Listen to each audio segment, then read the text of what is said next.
Alright, Shalom. Shalom. First and foremost, we'd like to begin this lesson by giving all glory, all honor, and all praises unto Yahweh, Ba'ashem Yahushai, Ba'ashem Racha Kodash. I'd like to give double honors, double unto the apostles and elders of great milestone who surely do rule well. To the men standing by the highways and byways pushing this doctrine, we'd like to say Shalom. Shalom. And even unto the sincere Aqua, the sisters who sit listening to these lessons in silence, subjection, and obedience unto their husbands, we'd like to say Shalom. Shalom. Alright, a couple of brothers here gathered together from the heroes of Yahushai camp. Brother Hanana. Brother Maya Shara. Just wanted to bring out a little edification on some recent events, right? There's, because we see there's war season, right? Because the Bible does definitely predict and tell the story of a World War III. There's Revelation 11 and verse 14. The second war is past. Going into that war, it speaks of destruction. That's going into the word subject. Right, go ahead. Is the word war in Revelation 11 and 14. Right. The word war is from G to the 759. Uai or Uai, a last war. Original primitive exclamation of grief. Strong's definition: a primary exclamation of grief, war, a last war. Hold on. I think it's in Hebrew where it says destruction.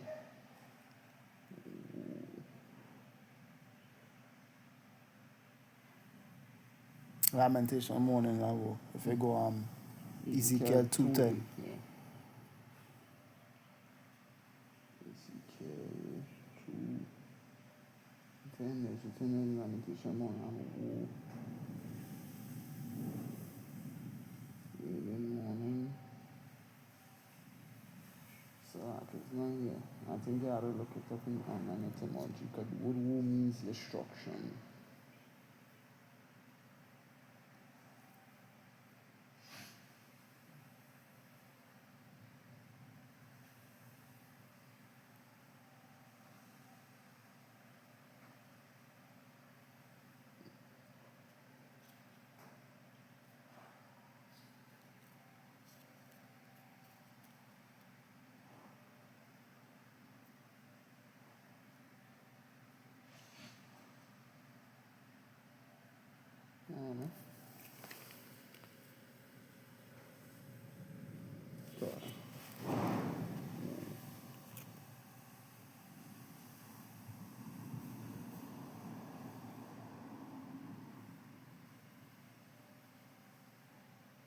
Oh, that word right there. Go back.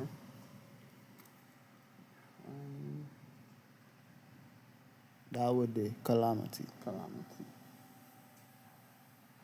Right. Tawada. Right. So I'm going to the Merriam website dictionary, right? To type in the word war. It goes into definition. One is one of two entries used as the expression of grief, regret, or distress. Right, so woe is me, who shall deliver me in those days, right? Definition entry 2 of 2, a condition of deep suffering from misfortune, affliction, or grief. 2, ruinous trouble or calamity and affliction. We're going to the word calamity. It says, what a disastrous event marked by great loss and lasting distress and suffering. Right, so a disastrous event. They were spoken about in the book of Revelation 3 disastrous events or 3 destructive events that were set to take place on the face of the earth. Right? We should say 3 major ones, but because there have been many. Right. There have been many. Right, and we know, pursuant to real world history, 1948, what the Third War began when the Cold War began. But what this Cold War going to heat up to something fiery, right? Because the thing is, the Cold War has been going on since 1948. It just never reached the heights it has been at until these last few. You can say years, when Russia. But these last days are gonna reach that high point, a boiling point. It's gonna reach nuclear. Isaiah 9 and 5. Yeah, but when This, Russia so that, started, when Russia started bomb Ukraine again, that's 21 or 22. nah, 20. Is 23. around COVID time self. COVID time, you sure? Yeah. Whenever Russia really started bomb Ukraine, when the war really started to heat back up, that was kind of at a standstill. So now, the Bible definitely speaks about the events that we're living in right now.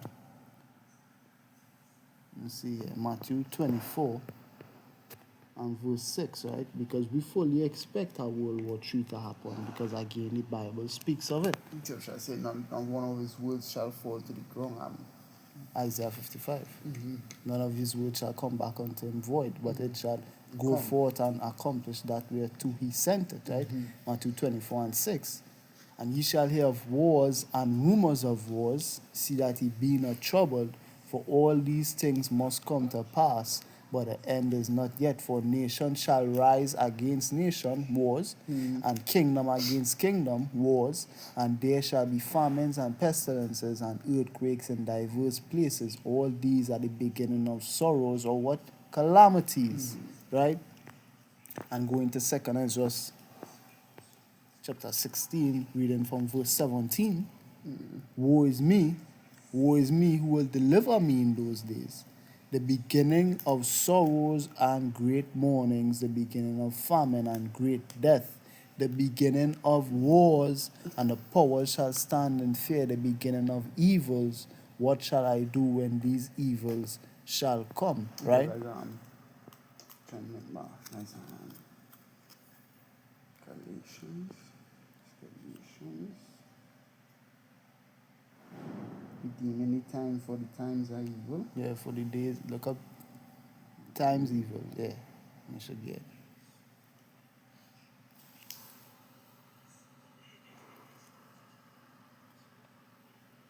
Ephesians 5 and 16, right? Yeah. Ephesians 5 and 16. I'll read from 14. Wherefore he said, awake thou that sleepest, and arise from the dead, and Mashiach shall give thee light. See then that ye walk circumspectly, not as fools, but as wise, redeeming the time, because the days are evil. And what the days gonna get evil, 2 Ezra 16, verse 31. Even so in those days, the days of these wars, there shall be 3 or 4 left by them that search their houses with the sword. And the earth shall be laid waste, and the fields thereof shall wax old. Her ways and all her paths shall go full of thorns, because no man shall travel therethrough. The virgin shall mourn, having no bridegrooms. The woman shall mourn, having no husbands. Their daughters shall mourn, having no helpers. In the wars shall their bridegrooms be destroyed, and their husbands shall perish of famine. So we telling you, these wars coming 18, and then jump to 34. 34. Yeah. So what we seeing that what these wars coming, right? And if you ain't have nothing there, we could get to it, but we ask Grok, because we asked Grok the question. If you could pull it up. This is ChatGPT. So like that's ChatGPT. Right. If WW3, which is World War III, was to happen based on current events, can you give us a percentage chance on which nation would likely come out on top? Because the Bible gives the account that World War III is going to happen. Did it tell you of the winner? Yes, it did. But before we go into who's going to win World War III, we'd like to see what ChatGPT says, right? It's predicting the outcome of the hypothetical World War III isn't something any analyst can give reliable percentage odds for. Right. Too many variables are unknown. Alliances, whether nuclear weapons are used. And the nuclear weapons will be used real quick. Jump back to Revelation 11, so far. Nah, I just have it here, Isaiah 9 and 5. For every battle of the warriors with confused noise and garments rolled in blood. But this shall be with burning and fuel of fire. What I'm speaking about the use of nuclear weapons, bombs, ICBMs, anything you think about, atomic bombs, anything having to do with fire in our war, that coming in this war. Because I think the scripture says, the scripture is what you will as it is right now. Anytime any big nation promise our next nation, whether the big or small, nuke. missile, fire hypersonics. this Yeah. atomic bomb. Example, the real world events taking place currently right now. Iran Iran was strike just- Israel with missiles. And Israel strike you, and I think America strike you. So what? But it have missiles, it have fire in play right now. So go ahead. Too many variables are unknown. Alliances, whether nuclear weapons are used, cyber warfare, economic collapse, internal politics, and even accidental escalation. Which is by accident. Yeah, the Only Lord God had had put the it, Father. yeah, God it's had Revelation put it in the, 17:17. Lord had put it in their hearts to fulfill His will, They right? should give their kingdom over unto the decent and All the words of power God be be fulfilled. So and what? the scripture said the kings of the earth shall burn her with fire. Right. So Yep. we sure fire will not be used, and it's no accident. Even major military think tanks avoid assigning exact probabilities. Right. Go ahead. However, based on current global power structures, military strength, alliances, economy, technology, geography, we look at which blocks would most likely have strategic advantages if a large global conflict occurred. Likely major blocks, modern geopolitics toward us suggests conflicts would probably form around alliances rather than single countries. So it ain't gonna be like one country one and next country one say what you got. A group of countries and go against this country and a group of countries and help them. The scripture said, may God and may God be our God unto them. Western Alliance, most analysts consider this is the strongest bloc. US, United Kingdom, France, Germany, Japan, South Korea, most members of NATO. Right. Advantages: large combined economy, technological superiority, global naval dominance, extensive intelligence networks, large alliance system. Estimate strategic advantage if conventional war only, roughly 55 to 65% likelihood of eventual dominance. Right. Go ahead. Bullshit. 2. China/Central Bloc. China, potential support from Russia, possible alignment from Iran and North Korea.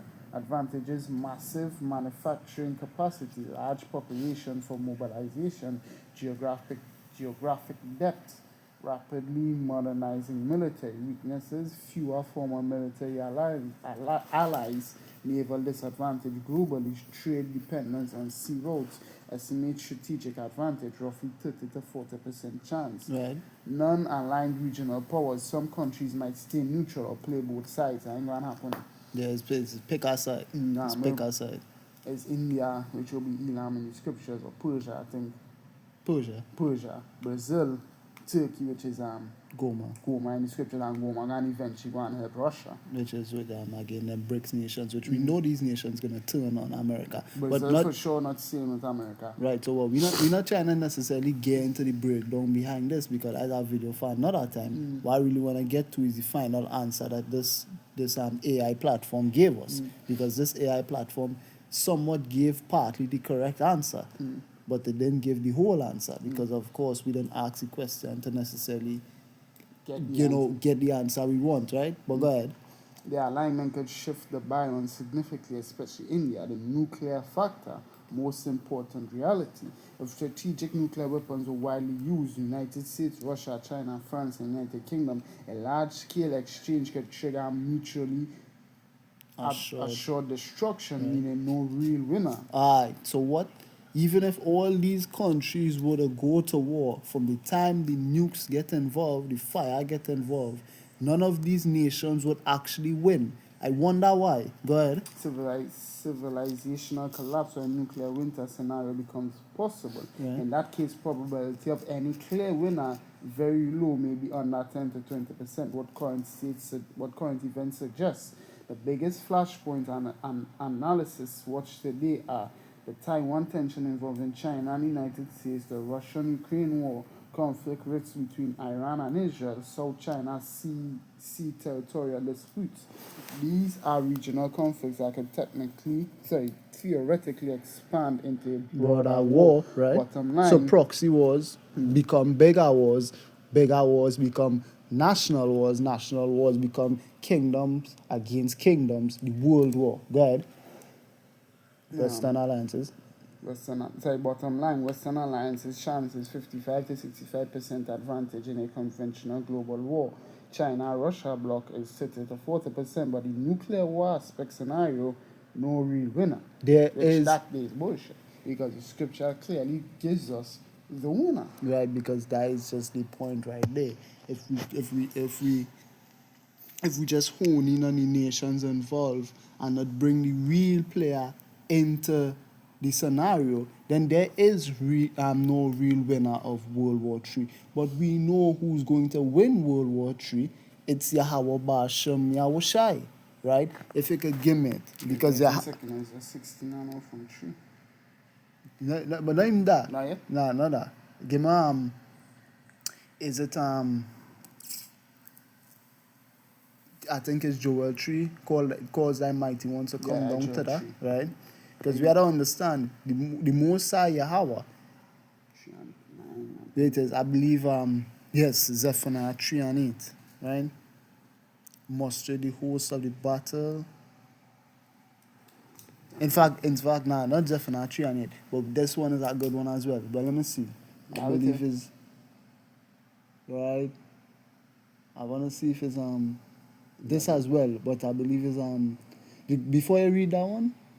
Before you read that one, see if you get the one muster the host of the battle. I don't think it's in this chapter. So just look for that one real quick. Turret.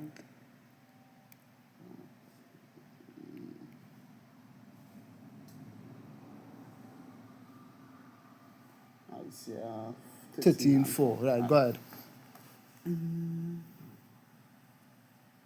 Go ahead, just 13:4. The noise of a multitude in the mountains, like as of a great people. So a war is going on. Mm-hmm.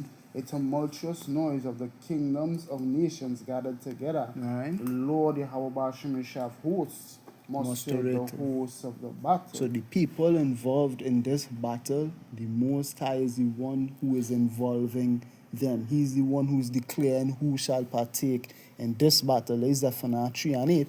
In fact, go to the Joel first. Well, let me give you.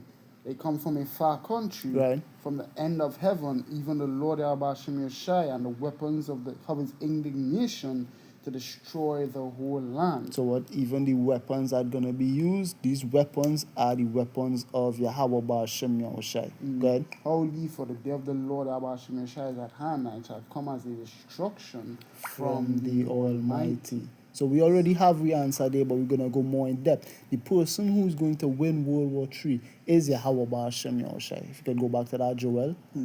3:11. Joel 3, I think I read from 9. That's 11. 11. Yep. Joel 3 and 11. Assemble yourselves and come, all ye heathen. All the nations of the earth. And gather yourselves together round about Thither. Cause thy mighty ones to come down, O Lord, Abashim Yeshai. So the angels have a part to play in this as well. They're going to be a part of this war, which you're going to get into, right? Go ahead.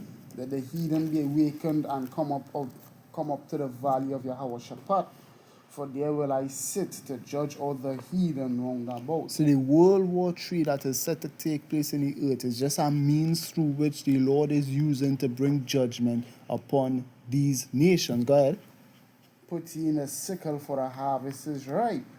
Come get you dung, for the press is full. The fats overflow, for their wickedness is great. Right. Multitudes in the valley of decision. For the day of the Lord Abashim Yeshai is near in the valley of decision. So this is the Lord's day. The day of Yahweh is near in the valley of decision. And what is the decision that the Most High has deemed or determined upon these nations? Zephaniah 3 and 8. Therefore wait ye upon me, saith Yahweh, until the day that I rise up to the prey.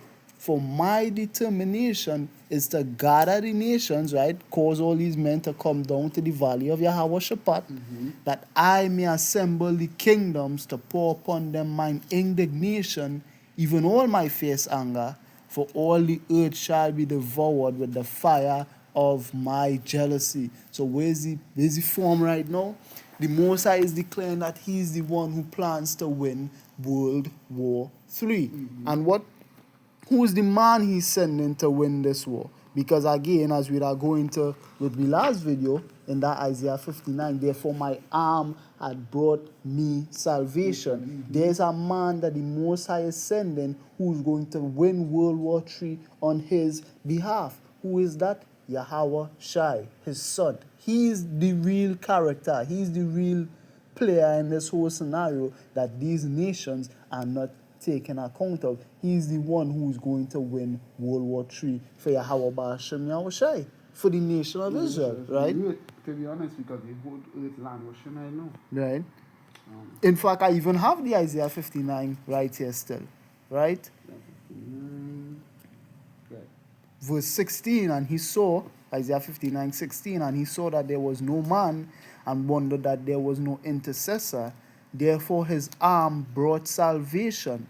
Matthew 1:21, thou shalt call his name Yahweh Shai, for he shall save his people from their sins. Scripture also says Mark, the last chapter and the second to last verse, and what he sat at the right hand of the Father, Right. and he should be made his footstool. Right.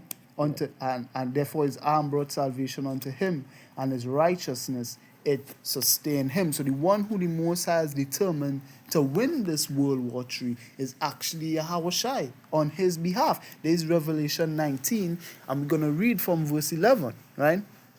And I saw heaven opened, and behold, a white horse, and he that sat thereon, and he that sat upon him was called Faithful and True, and in righteousness doth he judge and make war. Because you know the faithful and true one is Yahweh Shai, the Revelation 3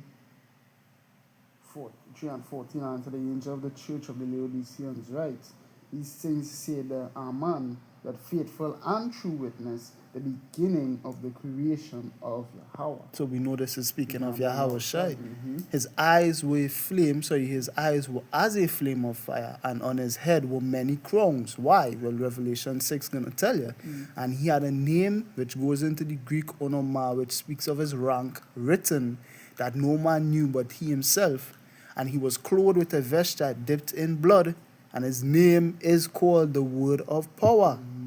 And the armies, so what, he have armies coming as well? Yes, he does. We're going to get into all of this, because again, cause thy mighty ones to come down thither, O Yahweh. The angels, 12. Even Revelation 12 had that one queued up as well. The angels also going to have their hand to play in this whole war as well, right?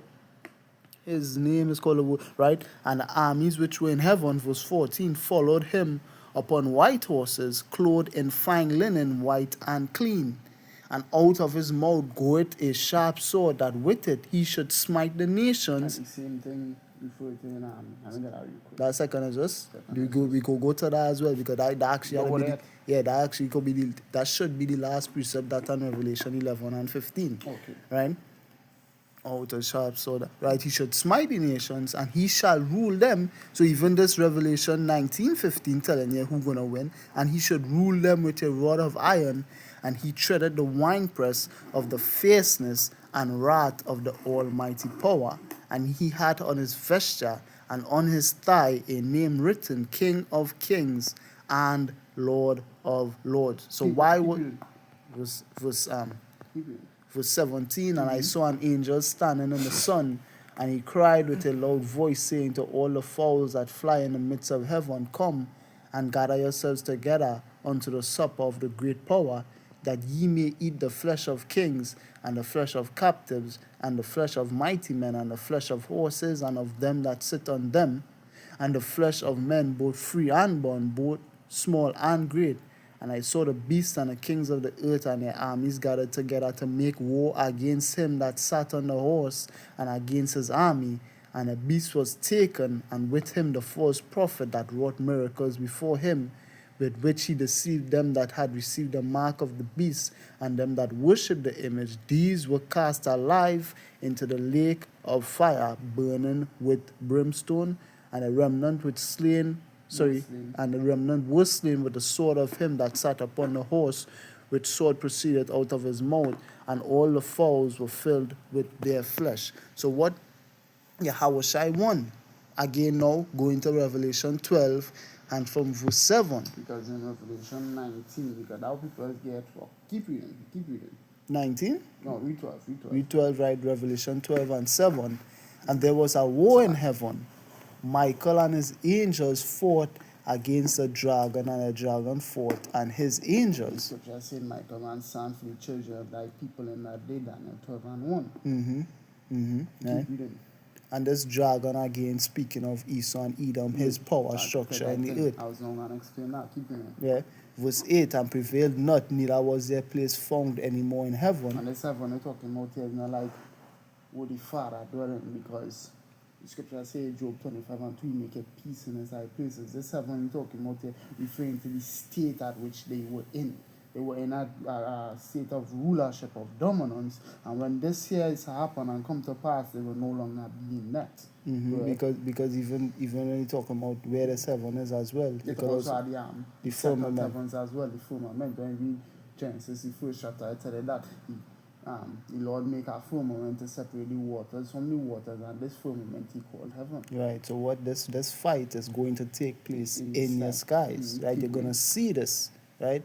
And prevailed not, neither was their place found anymore in heaven. And the great dragon was cast out, that old serpent called the devil and Satan, which we know this speaking about Esau, because again, when you go into that devil, it goes into deceiver, and when it goes into that Satan, it goes into adversary. Esau was called both of these things, right? Which deceived the whole world. He was cast into the earth, and his angels were cast out with him. His angels speaking of his soldiers, right? Go ahead. And everything right there, we know this for a fact. I'll be talking about the spiritual entity. Satan came in Revelation 19. We don't read it, Revelation 19 and 19. And the armies which were in heaven followed upon him. No, Revelation 19 and 19. I saw the beasts and the kings of the earth and their armies gathered together to make war against him that sat on the horse and against his army. Right. So we know for a fact this can't be referring to the spirit. Satan can't be the helping our shy. No, but that is even yappa, because now you now put the image on the dragon that they're speaking about, and you now put the image of the armies, not armies as well, let's say his angels, right? Because what? We know that if you're warring Michael, obviously by the time Michael is ready to war the armies of this earth, it's off the command of Yahweh. We're going to get that in Matthew 24. And what he shall send his angels with the great sound of a trumpet. So these men not going to move and make war against the earth until the command had been given them. So my thing is this: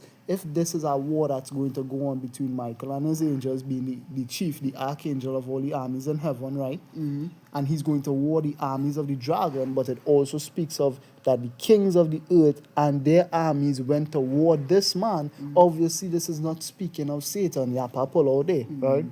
Verse 10, and I heard a loud voice saying in heaven, now is come salvation. So again, the Bible here is clearly detailing the winner of this third world war. And I heard a loud voice saying in heaven, now is come salvation and strength, and the kingdom of our power and the power of his anointed, for the accuser of our brethren. And next example as to how we know this dragon is speaking about Esau and Edom. When did Esau accuse us? That Psalm 50 tells you the story. Because right? Satan in this? Right.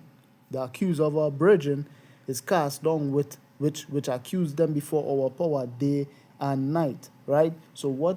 There is a war that's going to take place, and Yahweh is going to come during the middle of World War III, or what, the height of World War III. We're going to get that in our second is just 13, right? So now going now to the next precept we had. Is it Revelation 6. Revelation 6, right?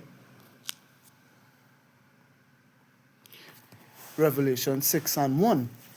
And I saw when the Lamb opened one of the seals, and I heard, as it were the noise of thunder, one of the four beasts saying, come and see.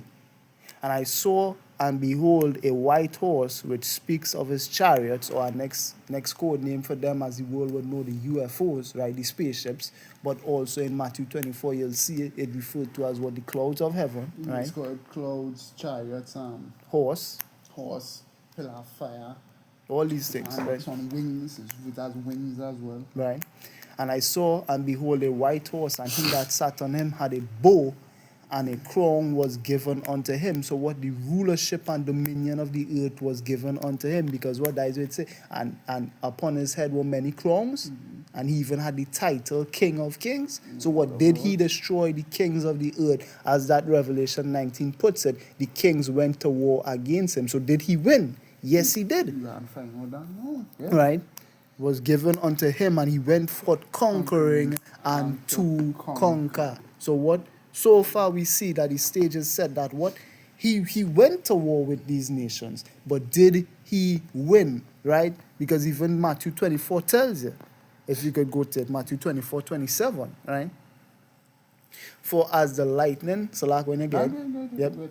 Matthew 24:27, for as the lightning cometh out of the east and shineth even unto the west, so shall also the coming of the Son of Man be. I mean, a flash. Right? Real quick. Because I understand, we know how the Lord will win this war because the speed at which them chariots he have operating, it's the fast and the speed of light. They can't catch that. Then nuclear missiles moving as fast as the speed of sound. They can't break the speed of light. The Lord Son moving faster than that. Or at that speed, I should say.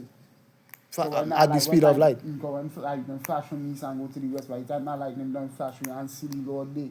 And every man Jack going to have me shit in his there it is, and all eyes shall see him. All eyes shall see him, every knee shall bow, and every tongue shall confess he is Lord. Right, Matthew 24, continuing 27, cometh out of the east and shineth even unto the west. So shall also the coming of the Son of Man be. For wheresoever the carcass is, there will the eagles be gathered together. Also, this carcass, speaking of the elect, Colossians 3:3, your life is, is it ye are dead and your life is hidden in Mashiach? The men who were dead to this world, they love not their lives unto death, right? And the eagles. Say too, he that keepeth his life shall lose it, but he that loses his life for my name's sake shall find it. So what we know the elect as counted as good as dead to this world, right? And what the eagles being gathered together also, wherever our carcasses are going to get eagles, these eagles speaking of the angels, right? Because the angels going to go for these carcasses, right? Matthew 24:29. Immediately after the tribulation of those days shall the sun be darkened, right? Because the chariot going to block out the sun, and the moon shall not give her light. Not only chariots too, but the clouds as well. Yeah. And the pillars are smoke when the missiles going off. Yeah. Right? Moon shall not give her light, and the stars shall fall from heaven, and the powers of the heavens shall be shaken. The power trucks are done now. Right, like, what the fuck we gonna do now? And then shall appear the sign of the Son of Man in heaven, and then shall all the tribes of the earth mourn, and they shall see the Son of Man coming in the clouds of heaven with power and great glory.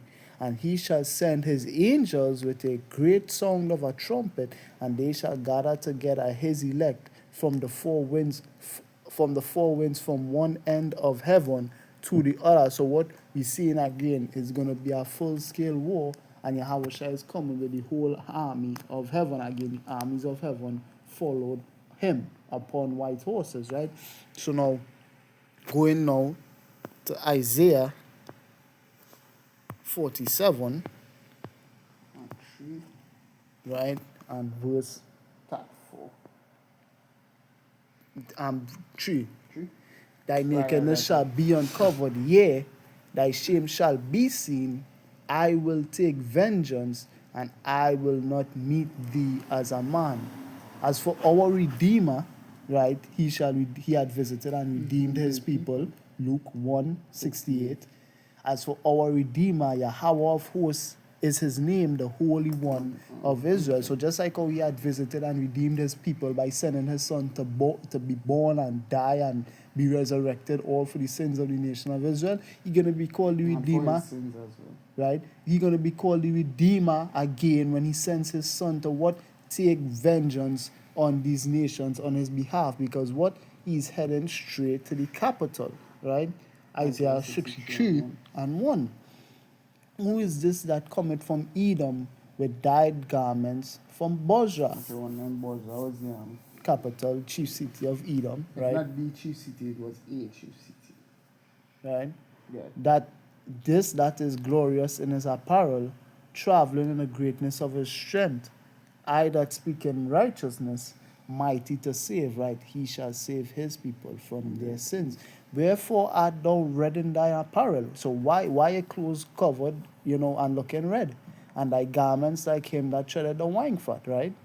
I have trodden the winepress alone, and of the people there was none with me, for I will tread them in mine anger, and trample them in mine fury, and their blood shall be sprinkled upon my garments, and I will stain all mine raiment, for the day of vengeance is in mine heart. So it's in his mind, right? All eyes shall see him, even they that pierced him.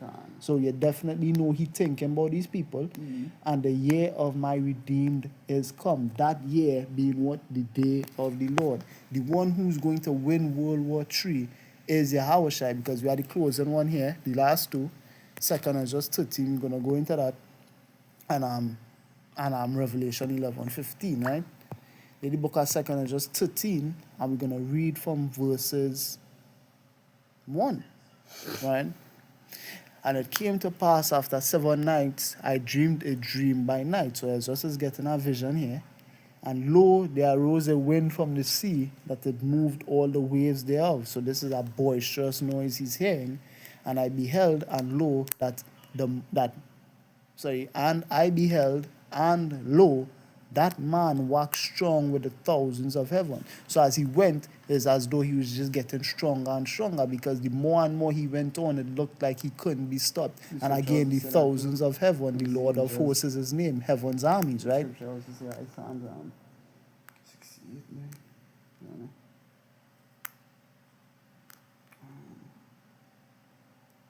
Psalm 68 and 17, the chariots of power at 20,000, right? Even thousands of angels. The Lord Yahushua is among them as in Sinai in the holy place. So what, again, these angels coming, and they're coming with Yahushua. It also have our next one, read Enoch see it. Enoch prophesied? Yes. Jude 1 and 14. Also Enoch, and Enoch also, the seventh from Adam, prophesied of these, saying, Behold, the Lord cometh with 10,000s of his saints. So what to then? execute judgment upon all, and to convince all that are ungodly among them of all their ungodly deeds which they have ungodly committed, and of all their hard speeches which ungodly sinners have spoken against him. Right? So going now, that man waxed strong with the thousands of heaven, right? These angels, these mighty ones. Again, Daniel 12 and 1 definitely sets the scene. Michael is coming back, right? And he's going to fight for his people, right? And when he turned his countenance to look, all things trembled that was seen under him. Again, then shall all the tribes of the earth mourn. Three, okay. Right? All things tremble that was seen under him. All the tribes, all the earth shall mourn, right? And whensoever the voice went out of his mouth, they all burned that heard his voice, like as the earth faileth when it feeleth the fire. Feeleth the fire, right? So what? We understand again that sharp sword that goeth forth out of his mouth is really what? The command that he gave for the fire to come out of the chariots, what? To burn these fuckers. Go ahead. Because the first time having a bow, they say fire come out of his mouth. And in Habakkuk 3 and 4 it says, and his brightness was the light, and he had horns coming out of his hand. And there was the hiding of his power. But when you go into this horns here, it says Quran, one horn, let me see what it is. One F. Rays, it's a lack of rays of light. So what the laser beams from the chariot. So 1 minute it coming out of his mouth, 1 minute it coming out of his hand. Where is it coming out of? It's coming from the chariot. So what he's giving the command, blast he, kill he, burn he, and it just happening. As soon as he's saying it, as soon as the command is given, you just seen fire just issuing forth out of the chariot to burn these people up. Right? When I go into the Strong's, it says Quran, BDB definition 1 to shine, 1A to send out rays.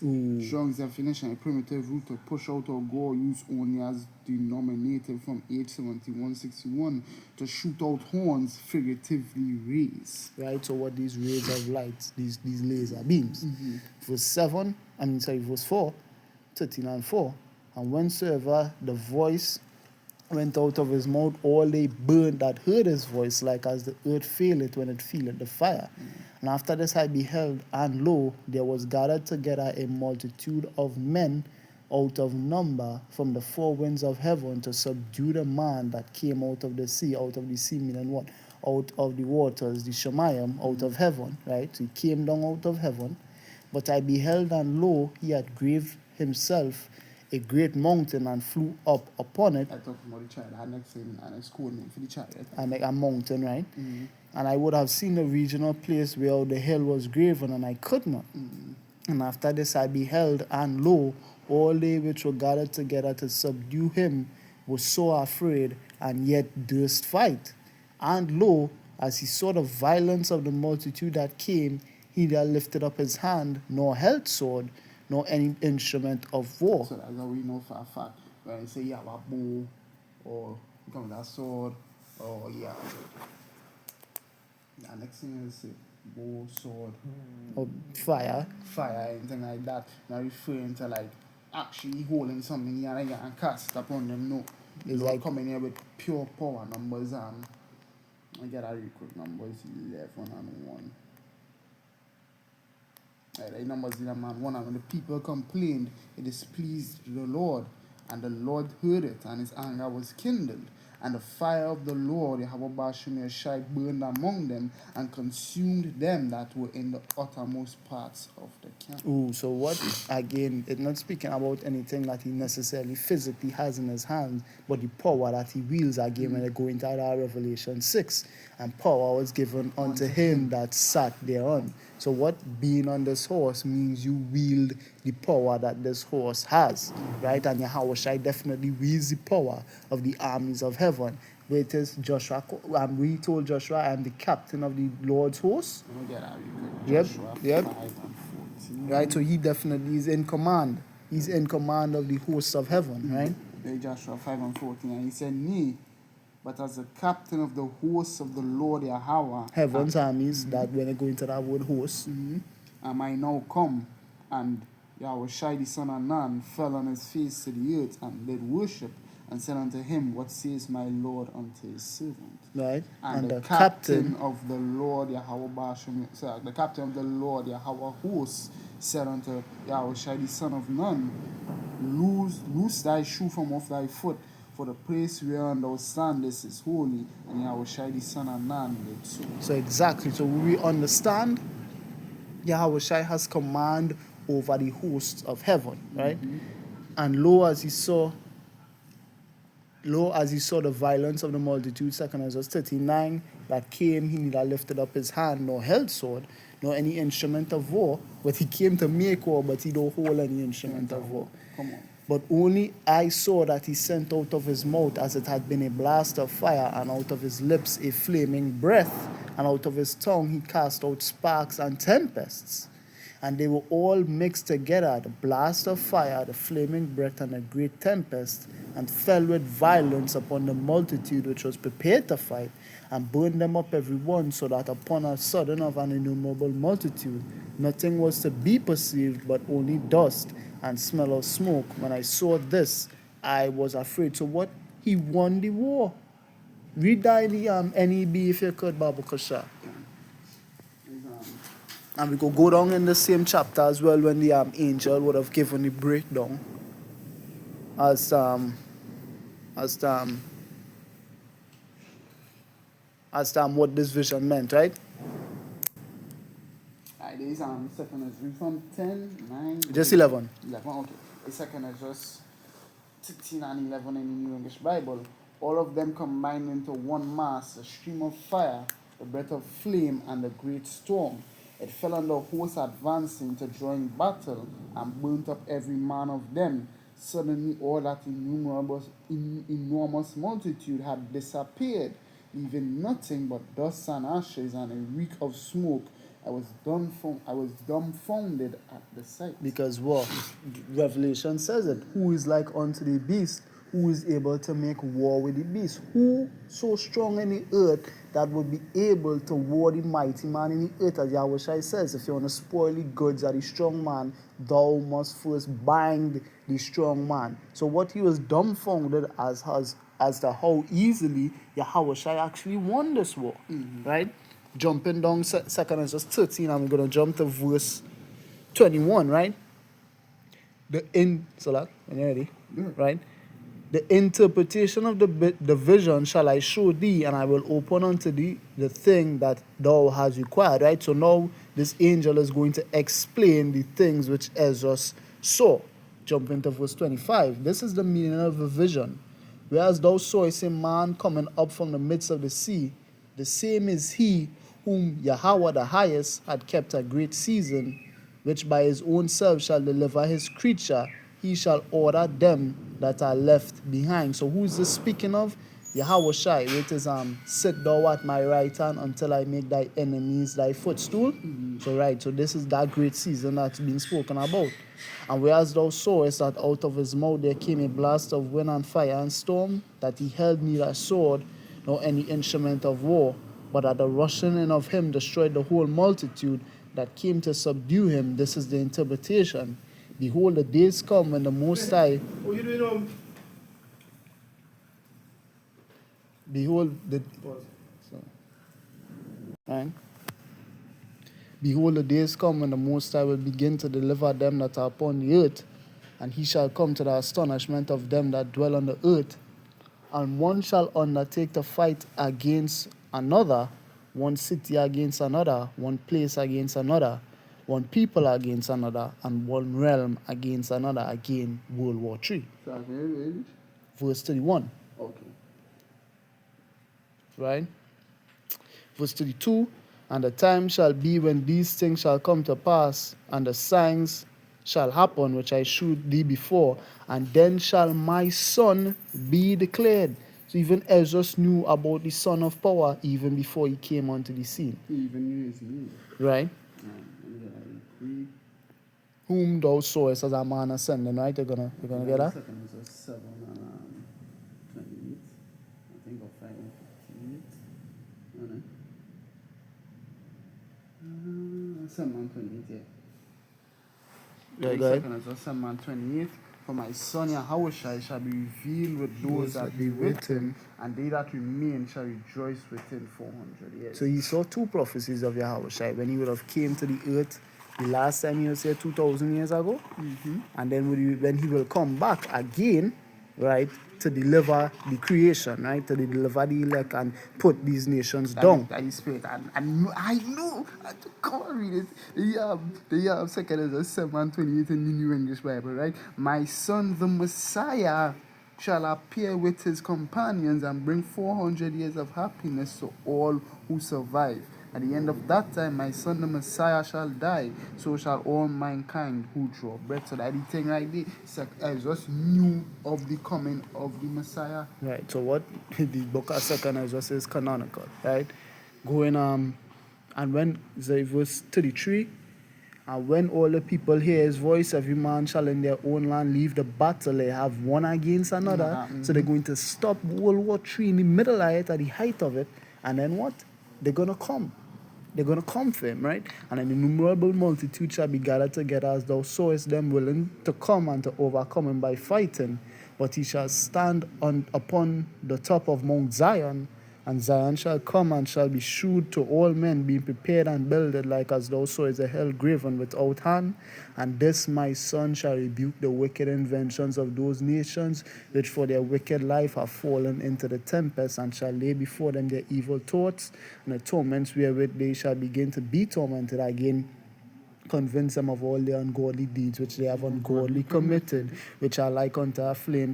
Isaiah 66:14, render his rebuke with flames of fire, and he shall destroy them without labor by the law which is like unto me. So what we saw who won the war, because again we even know Yahweh Shai is coming at the culmination of World War III, because what Revelation 14:9, and the third angel followed them, saying with a loud voice, if any man worship the beast and his image, and receive his mark in his forehead or in his hand, the same shall drink of the wine of the wrath of power, which is poured out without mixture into the cup of his indignation, and he shall be tormented with fire and brimstone in the presence of the holy angels and in the presence of the Lamb. This is speaking about what the judgment for taking the mark of the beast. So even though we see in World War III is coming to pass in the earth today, and we see moves being made for World War III possible event to happen, we know nothing is going to happen until the mark of the beast is made and mandated. Why? Because the culmination of World War III is the judgment for taking the mark of the beast, which is what the nuclear blast, that lake of fire that they're going to be cast into. And Yahushua has to be there to witness their judgment. So it's almost going to look as though Yahushua is the one himself administering the judgment. That's what people are going to believe. Because technically he is, because he has the bow, and that judgment is the arrow spoken of that are going to be shot into all ends of the earth in that 2 Corinthians 16, right? Scripture says, I do the will of my Father that sent me. Yeah, I delight to do thy will of power, right? Revelation now 11 and 15 to finally answer the question, who's going to win World War III? And the 7 angels sounded, and there were great voices in heaven, saying, the kingdoms of this world are become the kingdoms of our Lord Yahweh and of his anointed Yahushai, and he shall reign forever and ever. So according to the Bible, who's going to win World War III if it ever does happen, which according to the Bible it will happen, is who? Yahweh Ba'ashem Yahushai, right? So Lord willing, this lesson was edifying and that you were edified. In closing, we like to say, Kal Halal Yamla Yahweh Ba'ashem Yahushai Ba'ashem Rachach Wadash. We'd like to give double honors, double unto the apostles and elders of great millstone, surely do rule well. To the men standing by the highways and byways pushing this doctrine, we like to say Shalom. And even unto the sincere Akwati sisters who sit listening to these lessons in silence, subjection and obedience unto their husbands, we like to say Shalom. This was a couple of brothers, some heroes of Yahweh Shai Khan, brother and brother Maya Shala. Until next time, we like to say Shalom.